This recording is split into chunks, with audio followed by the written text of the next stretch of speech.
दोस्तों, आज पेश है नागिन का श्राप। ये कवर चित्र है दोस्तों।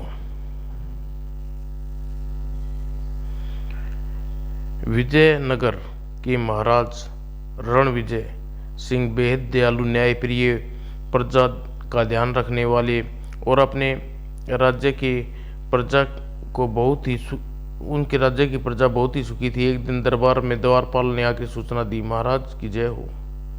कहो द्वारपाल, क्या समाचार लाए हो? महाराज, प्रजा के कुछ लोग फरियाद लेकर आपसे भेंट करना चाहते हैं। उन्हें आदर सहित दरबार में लाया जाए। योग्य महाराज। महाराज की जय हो, महाराज की जय हो, महाराज की जय हो। हे प्रजाजनों, आपको क्या कष्ट है? महाराज, राज्य में हमें किसी प्रकार का कोई कष्ट नहीं, लेकिन कुछ दिनों से एक आदमखोर बाघ बस्ती के लोगों को जाने ले रहा है। उस आदमखोर बाघ से हमारी रक्षा कीजिए महाराज। आप निर्भय होकर अपनी बस्ती में जाइए। कल सूरज छिपने से पहले आदमखोर बाघ को खत्म कर दिया जाएगा। महाराज की जय हो। सेनापति, तुरंत एक सैनिक की टुकड़ी ले जाकर बाद आदमखोर बाघ को खात्मे के लिए भेजी जाए। हमें कल सूर्य छिपने से पहले बाघ के मरने की खबर मिलनी चाहिए। ठहरिए पिताजी। सोनाक्षी, तुम, क्या बात है बेटी? क्षमा कीजिए पिताजी, मुझे आपके एक अन्यायपूर्वक फैसले के खिलाफ बोलने की इजाज़त चाहिए। हमारा फैसला अन्यायपूर्वक? यह तुम क्या कह रही हो बेटी? एक बाघ को मारने के लिए पूरी सैनिक टुकड़ी को भेजना जाना कहाँ तक न्याय है? लेकिन बेटी, यह वह आदमखोर है। आदमखोर होने का यह मतलब नहीं उसके लिए एक सैनिक टुकड़ी भेजी जाए। तुम कहना क्या चाहती हो बेटी? पिताजी, उस आदमखोर बाघ का वध करने के लिए आज्ञा चाहती हूँ। राजकुमारी, क्या आपको मेरी शस्त्र विद्या पर भरोसा नहीं है? नहीं नहीं, ये बात नहीं है, लेकिन सोनाक्षी, तुम हमारी इकलौती बेटी है, तुम्हें अकेले भेजने में दिल घबराता है। मैं विजयनगर के महाराज का दिल इतना कमज़ोर नहीं समझती थी पिताजी। सोनाक्षी, पिताजी, उस राजकीय कार्य में मैं आपको सहयोग नहीं दे सकती, तो फिर मेरा महल से बाहर निकलना बंद होना चाहिए। मैं आज के बाद महल से बाहर नहीं निकलूंगी। रोज में राजकुमारी सोनाक्षी अपने कक्ष की ओर बढ़ने लगी। ठहरो बेटी, हम तुम्हें आदमखोर शेर को मारने की आज्ञा देते हैं। ओह पिताजी, आप कितने अच्छे हैं। राजकुमारी सोनाक्षी के जाने के बाद सेनापति कुछ चुने हुए सैनिकों को गुप्त रूप से जंगल में राजकुमारी जी की सुरक्षा के लिए भेजा जाए, लेकिन राजकुमारी को उसकी भनक नहीं लगनी चाहिए। जो आज्ञा महाराज। कुछ दिन जंगल में राजकुमारी सोनाक्षी। अगले दिन जंगल में राजकुमारी सोनाक्षी। सुबह से दोपहर हो गई है, उस शेर को कुछ पता नहीं लगा। एक जगह छुपकर राजकुमारी ठिनक गई। ओह, शेर के पंजे के निशान। मुझे इन निशानों का पीछा करना चाहिए। गुर्रदाड़, लगता है वह आदमखोर शेर मुझे देख लिया है। महारानी की गुप्त रूप से छिपे सैनिक। शेर राजकुमारी की तरफ बढ़ रहा है। हमें सावधान हो जाना चाहिए, लेकिन हमें राजकुमारी की उस दिशा में मदद करनी है जब उसकी जान खतरे में हो। यह महाराज का आदेश है। राजकुमारी ठीक सामने आ गया शेर। सोनाक्षी ने तीर कमान पर चढ़ाया, लेकिन तभी शेर ने छलांग लगाई और राजकुमारी पर आक्रमण कर दिया। शेर के अचानक छलांग लगाने से वजह से वह सोनाक्षी का निशाना चूक गया और वह तभी एक चीख वातावरण में गूंजी। ओह, यह तो किसी इंसान की चीखने की आवाज़ है। इस आदमखोर शेर से निमट कर देखती हूँ यह चीख किसकी थी। और राजकुमारी ने आदमखोर शेर से भिड़ गई और कुछ ही देर बाद राजकुमारी ने शेर को वध कर दिया। अब मुझे चीख के विषय में जानना चाहिए। महाराज के छिपे हुए सैनिक बहुत गुप्त रूप से राजकुमारी की एक गतिविधि पर नजर रखे हुए थे। हमें भी राजकुमारी के पीछे चलना चाहिए। हाँ, कहीं राजकुमारी किसी मुसीबत में न फंस जाए। देखो, राजकुमारी उस दिशा में जा रही है जहाँ से चीखने की आवाज़ आई थी। और राजकुमारी दूर से देखा कि तीर एक युवक के माथे में धंसा हुआ है और वह पास ही दुल्हन सी नजर आने वाली युवती विलाप कर रही थी। जिस समय सोनाक्षी उसके पास पहुंची, युवती दूसरा रूप सामने था। जिस तीर से मेरे पति की हत्या हुई है, सामने आ, मैं उसे श्राप दूंगी। ठहरो देवी, ऐसा अनर्थ मत करो। तुम कौन हो? मैं तुम्हारी अपराधीन हूँ देवी, लेकिन मुझसे अनजाने में यह अपराध हुआ है, तो तू है मेरे पति की हत्यारिन। हाँ, अगर मैं तुम्हारे पति पर निशाना नहीं बंधाया, मुझे क्षमा कर दो। तेरे क्षमा मांगने से मेरे पति का जीवन वापस नहीं आ सकता। लेकिन आप इबिया वन जंगल में कर क्या रहे थे? यह जंगल हमारा घर है। क्या? मैं इच्छाधारी नागिन वासिका हूँ और ये मेरे पति इच्छाधारी नाग वासुकी है। आज नागपंचमी थी, इसलिए नागपंचमी के दिन हमारी शादी हुई थी, इसलिए हम आज अपने विवाह की पहली सालगिरह मना रहे थे। मानव रूप में हम दोनों नृत्य कर रहे थे कि तुम्हारा तीर आकर मेरे पति के प्राण ले गया। हे इच्छाधारी नागिन, मुझे अनजाने में हुई अपनी इस भूल का बेहद अफसोस है। मुझे क्षमा कर दो। क्षमा? और तुझे? मैं अपने पति की हत्यारियों को कभी क्षमा नहीं कर सकती, कभी नहीं। और वैसे भी सारा संसार जानता है, नागिन का इंतकाम अवश्य लेती है। मैं तुझे श्राप देती हूँ कि तू मेरी तरह पति के सुख के 1 साल तक भोगेगी। विवाह के ठीक 1 वर्ष बाद तेरे पति मर जाएगा। और नागिन श्राप देने के बाद इच्छाधारी नागिन अपने वास्तविक रूप में आ गई और अपने मृत पति की परिक्रमा करने लगी। जिस समय राजकुमारी सोनाक्षी वापस लौट रही थी, उसका मन बहुत दुखी था। अनजाने में मुझसे कितना बड़ा अपराध हो गया। और गुप्त रूप से छिपे सैनिक ने जब घटना को देखा, हमें राजकुमारी के साथ घटी दुखद घटना महाराज को अवश्य बतानी चाहिए। हाँ, लेकिन महाराज को बहुत दुख पहुंचेगा। हाँ, मगर हम इसमें क्या कर सकते हैं? सैनिक महाराजा रणवीर सिंह को घटना की स्थिति सूचना दी। ओह, भाग्य ने हमारी बेटी के साथ कितना क्रूर मजाक किया है। महाराज, अगर घटना की खबर दशमेश नगर के राजकुमार जयचंद को लग गई तो अपने पुत्र को राजकुमार प्रियवंश का विवाह हमारी राजकुमारी से चुप हो जाइए महामंत्री जी, और दुखी मत कीजिए। धीरे धीरे यह खबर पूरे राज्य में फैल गई। काश मेरी उम्र लग जाए उसके पति को। हमारी राजकुमारी के साथ कितना अन्याय हुआ। हमारे दुख का इतना अधिक ख्याल रखते थे बेचारी राजकुमारी जी। राजकुमारी सोनाक्षी अपने कक्ष में बाहर निकलना बंद कर दिया और शाम होते होते सारा महल उदासी के बेरों में छा जाता। कुछ दिन बीते। एक दिन दरबार में दशमेश नगर के महाराज जयचंद का दूत संदेश लेके आया। महाराज की जय हो। दूत क्या संदेश लाए हो?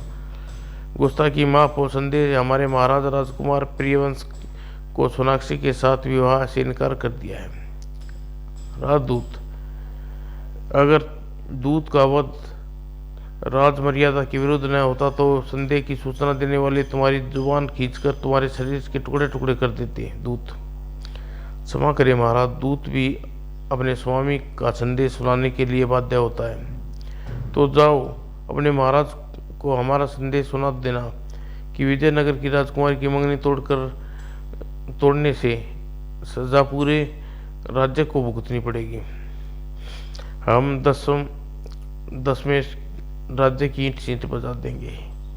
अब आज्ञा दिए महाराज। प्रधानमंत्री ने तुरंत हाजिर किया जाए और कुछ क्षण बाद सेनापति हाजिर था।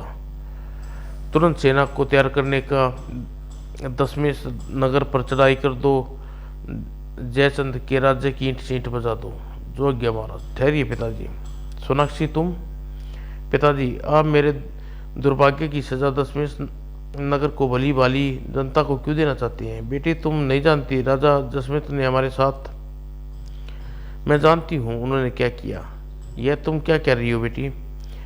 अगर राजकुमार प्रियवंश आपका बेटा होता तो आप अपना विवाह ऐसी लड़की से कर सकते थे जिसके भाग्य में अपने पति का सिर्फ 1 साल जिंदा रहना की इजाज़त हो। बेटी अगर नहीं तो फिर राजा जयचंद्र ने भी कोई अपराध नहीं किया।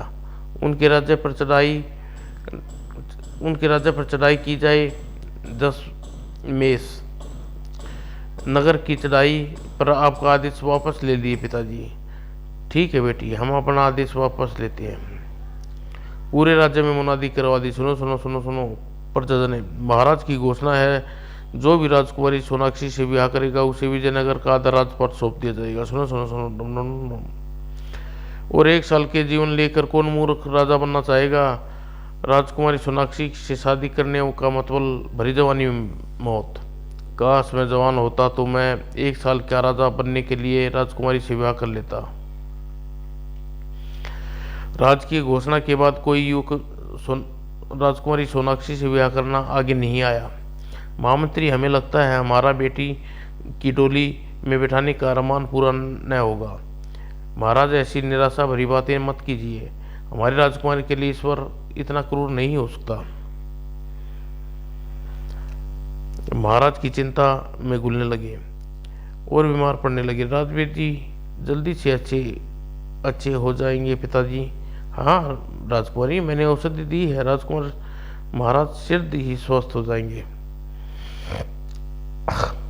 और अपना अंतिम समय आया जानकर अपने कुल देवता की पूजा अर्चना करते मन्नत मांगी। हे कुल देवता, आज तक मैंने आपसे कुछ नहीं मांगा, पहली और आखिरी बार कुछ मांगा है। मैं अपनी बेटी के हाथ पीले करने और इन बूढ़ी आंखों का सपना पूरा कर दूं। उस रात एक साया कमंत के सहारे राजकुमारी के कक्ष की तरफ चढ़ रहा था। खिड़की के रास्ते करीब कक्ष में प्रवेश किया। गहरी निंद्रा में डूबी राजकुमारी सोनाक्षी दबे कदमों को धीरे धीरे आगे बढ़ने लगा। राजकुमारी, शी धीरे बोलिए, मैं दशमेश का राजकुमार प्रियवंश हूँ। राजकुमारी, कौन कौन कौन? मैं यहाँ, तुम अब यहाँ क्या लेने आई है? राजकुमार, ऐसा मत कहो सोनाक्षी, मैं आज भी मालूम है कि मेरे पिताजी ने यह मंगनी तोड़ दी। तभी मैं दशमेश का सिंहासन पर ठोकर मारकर हमेशा महल छोड़कर चला आया हूँ। मैं विवाह करूँगा तो तुमसे ही करूँगा, यह जानते हुए कि मुझसे विवाह करने की मैं सब जानता हूँ। उसके बाद भी मेरा निर्णय अटल है।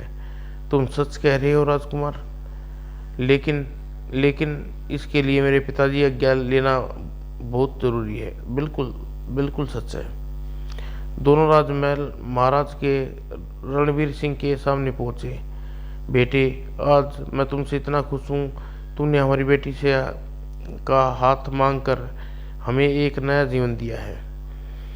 बेटे, अब हम बूढ़े हो चले हैं। हम चाहते हैं कि यह राजपाट तुम संभालो और हमें तपस्या करने का अवसर दो।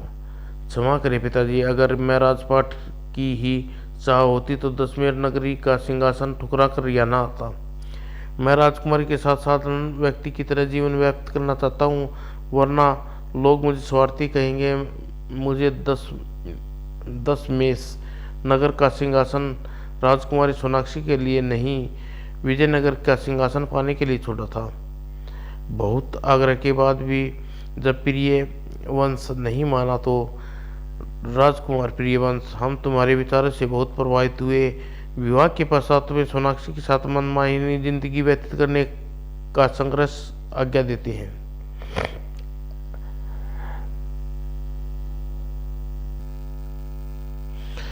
और साथ में अपनी बेटी सोनाक्षी को शिक्षा देते हैं कि अपने पति के साथ हर दुख सुख में कंधा मिलाकर चली।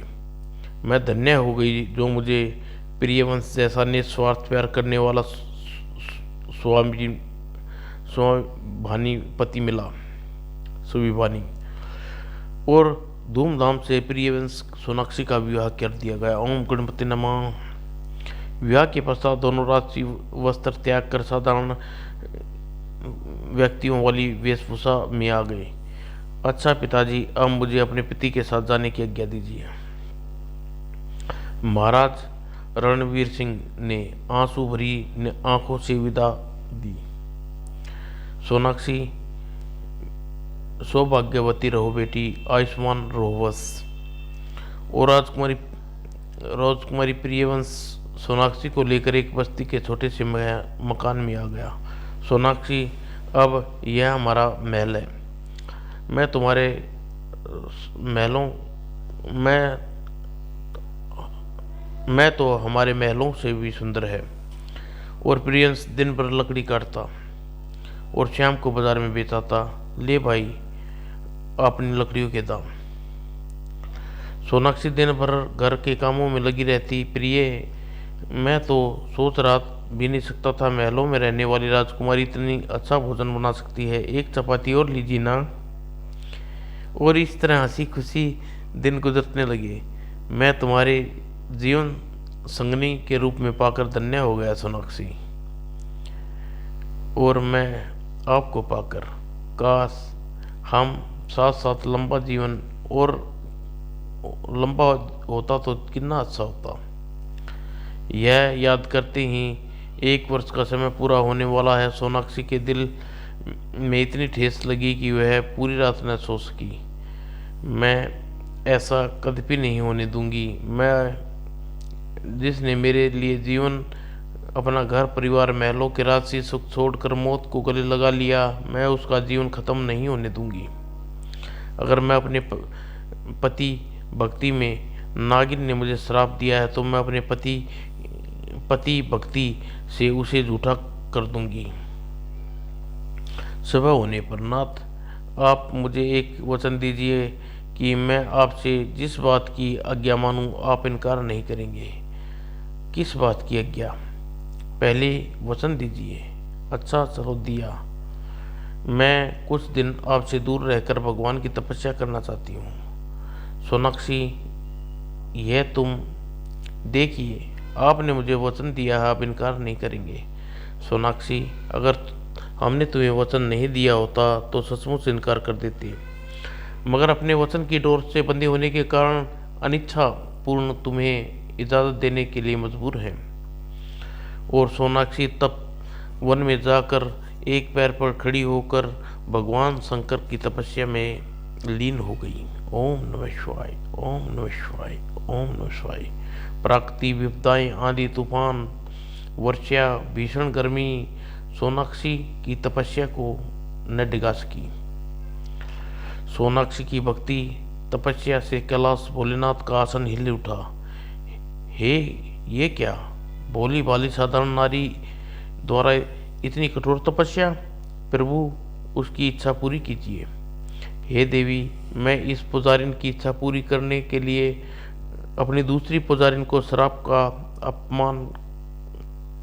अपमान करना होगा, और किसी भगत को अपमान हम नहीं कर सकते। तो प्रभु, आप ही कोई रास्ता निकालिए कि इच्छा पूरी हो जाए, आपकी पुजारिन का श्राप का भी अपमान ना हो। उसके लिए हमें इच्छाधारी नागिन से प्रार्थना करनी होगी। माँ पार्वती के आश्चर्य की सीमा न रही। आप इच्छाधारी नागिन से प्रार्थना करेंगे प्रभु? हम में काम पड़ने पर किस तरह भगत हमसे प्रार्थना करता है, उसी तरह भगत से कम काम पड़ने पर हम भी उससे प्रार्थना ही करते हैं। देवी, आओ देवी, देर मत करो, आप सचमुच महान है। बोले भंडारी। भगवान शंकर पार्वती के साथ इच्छाधारी नागिन के सामने प्रकट हुए। भगवान, आप साथ में माँ पार्वती, दर्शन से मेरा जीवन सफल हो गया। हम तुमसे एक प्रार्थना करने आए हैं वासिका, यह आप कैसी बातें कर रहे हैं स्वामी? अपनी इस पुजारिन को आदेश दे दिए। तुम राजकुमारी सोनाक्षी को क्षमादान देकर अपना श्राप वापस ले लो। उसने जानबूझकर अपराध नहीं किया। इसके लिए प्रभु और भी तुम्हारे पास आए हैं। अब वह मेरी अपराधिन है माँ, बल्कि मैं उसकी ऋणी हो गई हूँ। उसकी वजह से मुझे माँ पार्वती सहित अपने इष्ट देवता के दर्शन हो गए। मुझे श्राप वापस लेना तो नहीं आता, पर मैं अपने पति का शेष जीवन देकर स्वर्ग में अपने पति के पास जाना चाहती हूँ। मैं तो सिर्फ आज तक अपने श्राप के वशीभूत होते देखने के लिए जिंदा थी, क्योंकि आज सोनाक्षी के विवाह को एक वर्ष पूरा होना था। इसलिए प्रभु अपने पति को स्वर्ग में जाने का वरदान दीजिए। तथास्तु। तुम और तुम्हारा पति भक्ति से प्रसन्न हो। अब अपने पति के पास स्वर्ग में जाने का वरदान देते हैं। और उधर मेरे सिर में चकरा रहा है, दिल की धड़कनें रुकने लगी हैं और अगले ही क्षण प्रियवंश जमीन पर गिरकर ढेर हो गया। उधर नागिन के शरीर की ज्योति निकलकर भगवान शंकर के मस्तिष्क में जाकर विलीन हो गई। सोनाक्षी की तपस्या में लीन थी। आंखें खेलो देवी, तुम्हारी तपस्या सफल हो गई। आप महादेव, आप तुम्हारे पति का जीवन मिल गया है, और ये हमने नहीं बल्कि नागिन ने जीवन दिया है। जिसने तुम्हें श्राप दिया था सदैव उसकी आभारी रहना। इतना कहकर महादेव अंतर्ध्यान हो गए। प्रभु, आपकी लीला भी कोई नहीं जान सकता। आपने भक्तों की इच्छा पूरी करने के लिए आपको तरह तरह की लीलाएं करनी पड़ती है, भगत नहीं समझ सकते। जिस समय सोनाक्षी घर में प्रियवंश के पास पहुंची। सोनाक्षी, सोनाक्षी तुम आ गई? सोनाक्षी, हाँ नाथ, मेरी तपस्या सफल हो गई। प्रिय, न जाने आज मुझे जंगल में क्या हो गया था। सिर चकराने के बाद मेरी धड़कनें रुक गई। फिर इतनी गहरी नींद आई कि मुझे लगा कि जैसे किसी दूसरे लोक में जा गया हूँ। सोनाक्षी ने प्रियवंश की सारी बात बताई दी। चलो भोलेनाथ, चलो अब चलकर पिताजी को ये खुशखबरी देते हैं, वे चिंता में होंगे। चलो। और दोनों नगर में पहुंचे। जब महाराज रणविजय सिंह जानकर बहुत फूले न समाये। बेटे प्रियवंश, अब मैं बूढ़ा की एक प्रार्थना अवश्य स्वीकार कर लो। अब बूढ़ा हो चला हूँ, राज्य तुम संभाल लो, लेकिन अपने जीवन की यह अंतिम अवस्था हमें ईश्वर की तपस्या करने का अवसर दे बेटा। अब पिताजी का कहना मान लीजिए ना। हाँ प्रियवंश, एक नहीं 2 राज्य संभालने होंगे रणविजय सिंह, और 10 मेष नगर के राजा जयचंद। पिताजी? प्रियवंश के पिताजी महाराज जयवंत सीधे सोनाक्षी के पास पहुंचे। बहू सोनाक्षी, हमें क्षमा कर दो। तुमने साबित कर दिया कि पतिव्रता स्त्री के भाग्य में फैसले बदल सकती है। यह तुमने कुल के लिए गौरव की बात है। तुम हमारी बहू हो। और प्रियवंश ने अपने राज्य की बागडोर सौंपकर रणविजय सिंह और जयचंद दोनों साथ साथ तपस्या करने वन में चले गए। और प्रियवंश और सोनाक्षी सुखपूर्वक रहने लगे। लेकिन सोनाक्षी ने हर नाग पंचमी में उस महान इच्छाधारी नागिन की पूजा करना कभी नहीं भूलती थी। समाप्त दोस्तों।